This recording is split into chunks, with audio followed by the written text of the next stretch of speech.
Hi, this is Dr. Damon Miller, your Organic MD. And this is Carlisle Coash. Welcome to the Organic MD videocast. This is another in our series on different subjects. This particular series is going to be on retinitis pigmentosa. And we're going to be talking first about some of the genetics of RP, and we're going to be retinitis pigmentosa. And we're going to then move, the next talk will be about some of the research that's being done for retinitis pigmentosa. And the final of the three talks is going to be about what we know about the treatment of retinitis pigmentosa. So I just want to start, it's important to understand there is a genetic underpinning to these diseases, meaning that these diseases run in families. And in most people who actually are diagnosed, if you go looking, you will find an abnormal gene. Now, don't get me wrong, I don't recommend that everybody run out and get genetic testing. We'll talk about that in a little bit.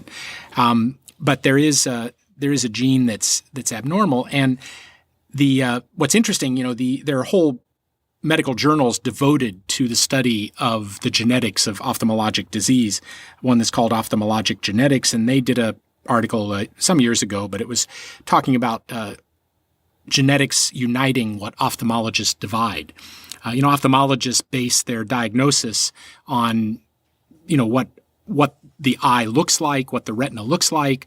Are you losing central vision like you would see in macular degeneration, or are you losing peripheral vision? That's what you'd see in retinitis pigmentosa. Do you have abnormalities in an electroretinogram? It's a test that's done that helps diagnose retinitis pigmentosa and differentiate it from other diseases because you have loss of electrical activity. But so these diseases, in a way, look different. They clinically appear different, but they all have the same gene, same gene that has abnormalities, maybe at different places. And so why is it that you have one gene that can have these abnormalities, and in one person it looks like one disease, and in another person it looks like another disease? And nobody really understands that at all. Why is it that one person would have a genetic abnormality and it shows up when they're 5 years old, and another person has a very similar abnormality and it shows up when they're 70? So there are all kinds of things that go into these genes, whether your body expresses it or not, when it expresses it. The story isn't just, do you have a gene or not? And that's one of the reasons why I don't recommend that people run out and get these genetic tests. It just promotes a lot of fear, and it doesn't tell you really what's going to happen to you.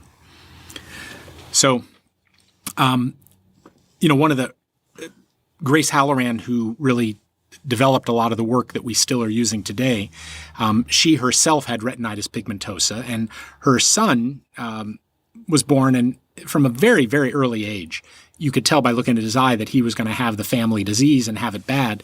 And it was really because of him and trying to help him that's what lit the fire under Grace to try and find things to do for this disease. And thankful for us all, she found a lot of things to do that are very effective. And we'll be talking about those, the treatment things, in the third talk. But, her son, he had it at an early age, had it young, and her family, actually, the particular disease they had was a combination of central and peripheral vision loss. So it was sort of a combination of macular degeneration and Stargardt disease, sort of the worst of both worlds. But the thing really, the bottom line here is to remember that these diseases are more similar than they are different. And so the treatments that we're going to talk about apply to all of these diseases. The research applies really to all of these diseases. If you have retinitis pigmentosa and you see an article about macular degeneration, read it, because it's going to be relevant to you. So the tests, it sounds like there is tests that you can have to see if you have the gene. I mean, is that worth doing? Or? But no, that one of the really exciting parts of medicine now is something called epigenetics. Epi is a Greek prefix that means on top of. So it's the information on top of your genetics. So you do a genetic test, it's just going to look at your DNA sequence, the sequence of base pairs in your DNA. But that DNA is all wrapped up in these very complex proteins and histones and all kinds of things that shape it, control it, how it folds, what gets expressed on the genome, what doesn't get expressed. And that's only just beginning to be understood. But it's clear that you can have very abnormal genes that never get expressed. And why they would get expressed later in your life and not expressed earlier in your life. There's just a whole world of information here that nobody really understands. But what's clear is that your genes are not your destiny. I don't care what they say you have on a gene test. It doesn't mean you're going to get that disease.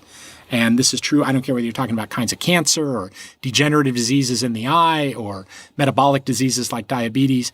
These tests are, they promote a lot of fear. They don't give you knowledge that's really going to help you. And if you want to keep your vision and you've got the gene for one of these diseases, you've got to do the things we're going to be talking about to take care of your health. Real basic stuff to take care of your health, because that's what's going to keep you healthy. That's what's going to keep you from getting these diseases. That's what's going to allow you to go to your grave with good vision. So I guess we're going to hear about that in the next... Oh, there'll be more, yeah. Ah, yes.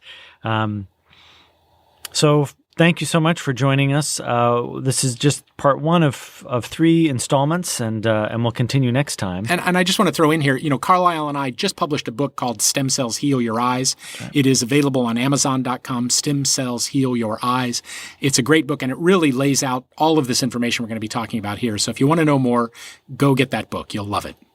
Have a good one. Talk to you soon, and keep looking out for new episodes. Thank you.